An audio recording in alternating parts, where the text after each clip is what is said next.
You ask Tiger to solve.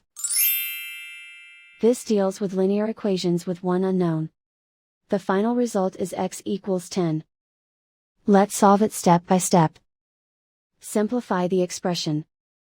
Expand the parentheses. Simplify the arithmetic.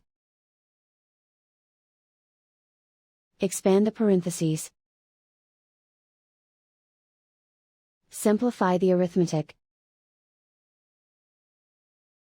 Group all x terms on the left side of the equation. Subtract 9x from both sides.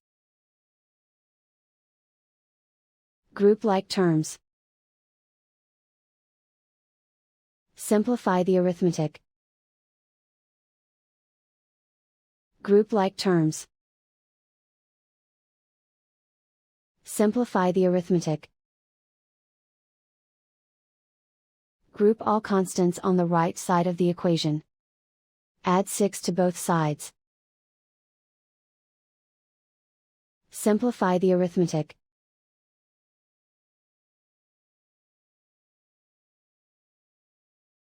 Isolate the x. Divide both sides by -3. Cancel out the negatives.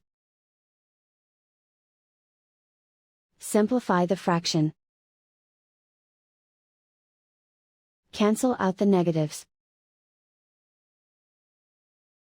Find the greatest common factor of the numerator and denominator. Factor out and cancel the greatest common factor. And so the final result is x equals 10.